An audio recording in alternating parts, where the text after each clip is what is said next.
ನಗರ ಪ್ರದೇಶದಲ್ಲಿ ಟ್ರಾಫಿಕ್ ಹೆಚ್ಚು. ಹೀಗಾಗಿ ಆಗಾಗ ಈ ಪುಂಡ ಪೋಖರಿಗಳು ಕಿರಿಕನ್ನ ಮಾಡ್ತಾ ಇರ್ತಾರೆ, ಆವಾಜನ್ನ ಹಾಕ್ತಾ ಇರ್ತಾರೆ. ಆದರೆ ಇಲ್ಲಿ ಪೊಲೀಸ್ ಅಪ್ಪನ ಮೇಲೆ ಕಾರನ್ನ ಹತ್ತಿಸೋಕೆ ಹೋದಂತಹ ಘಟನೆ ಇದೆ. ಇದರಿಂದ ಪೊಲೀಸ್ ಕಾರ್ನಲ್ಲೇ ನೇತಾಡಿರುವಂತಹ ಘಟನೆ ಇದಾಗಿರೋದು ಎಲ್ಲಿ ಅನ್ನೋದರ ಡೀಟೇಲ್ಸ್ ಇಲ್ಲಿದೆ.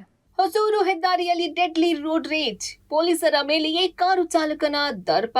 ಕಾರಿನ ಬಾನೆಟ್ ಮೇಲೆ ನೇತಾಡುತ್ತಿದ್ರು ಡೋಂಟ್ ಕೇರ್. ಹೌದು, ಕಾರಿನಲ್ಲಿ ಅಕ್ರಮವಾಗಿ ಗುಟ್ಕಾ ಮತ್ತು ಮದ್ಯ ಸಾಗಾಟ ಮಾಡುತ್ತಿದ್ದ ವೇಳೆ ಅನುಮಾನಗೊಂಡು ಪೊಲೀಸಪ್ಪ ಕಾರನ್ನ ತಡೆದಿದ್ದಾರೆ. ಈ ವೇಳೆ ಕಾರನ್ನು ನಿಲ್ಲಿಸದೆ ಎಸ್ಕೇಪ್ ಆಗಲು ಯತ್ನಿಸಿ ಪೊಲೀಸ್ ಹೆಡ್ ಕಾನ್ಸ್ಟೇಬಲ್ ಮೇಲೆಯೇ ಕಾರನ್ನು ಹತ್ತಿಸಲು ಮುಂದಾಗಿದ್ದ.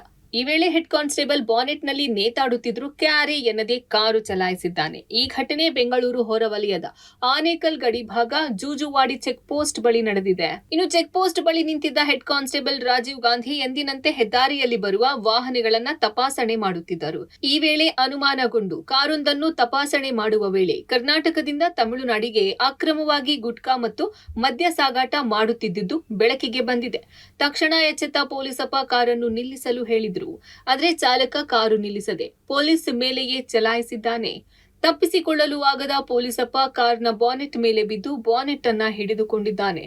ಆದರೂ ಕ್ಯಾರೆ ಎನ್ನದ ಕಾರು ಚಾಲಕ ಸುಮಾರು ದೂರ ಕಾರನ್ನ ಚಲಾಯಿಸಿಕೊಂಡು ಹೋಗಿ ಪೊಲೀಸರ ಕೈಗೆ ಸಿಕ್ಕಿ ಬಿದ್ದಿದ್ದಾನೆ. ಇನ್ನು ಪೊಲೀಸಪ್ಪನ ಮೇಲೆ ಕಾರು ಚಲಾಯಿಸಿದ್ದ ಯಾರಬ್ ಪಾಷಾನನ್ನ ಹೊಸೂರು ಸಿಪ್ಕಾಟ್ ಪೊಲೀಸರು ಬಂಧಿಸಿದ್ದಾರೆ. ಆರೋಪಿ ಯಾರಬ್ ಪಾಷಾ ಬಳಿ ಇದ್ದ 2,20,000 ಮೌಲ್ಯದ 390 ಕೆಜಿ ಗುಟ್ಕಾ ಮತ್ತು ಮದ್ಯ ವಶಕ್ಕೆ ಪಡೆದಿದ್ದಾರೆ.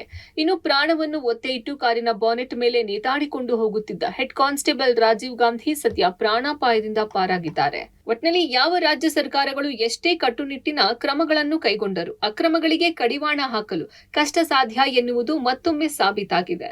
ಇನ್ನು ಆರೋಪಿ ಯಾರಬ್ನನ್ನು ವಶಕ್ಕೆ ಪಡೆದಿರುವ ಸಿಪ್ಕಾಟ್ ಪೊಲೀಸರು ಪ್ರಕರಣವನ್ನು ದಾಖಲಿಸಿಕೊಂಡು ತನಿಖೆ ಮುಂದುವರೆಸಿದ್ದಾರೆ. ಅಂಬರೀಶ್ ಮಂಜು, ಪಬ್ಲಿಕ್ ಟಿವಿ, ಆನೇಕಲ್.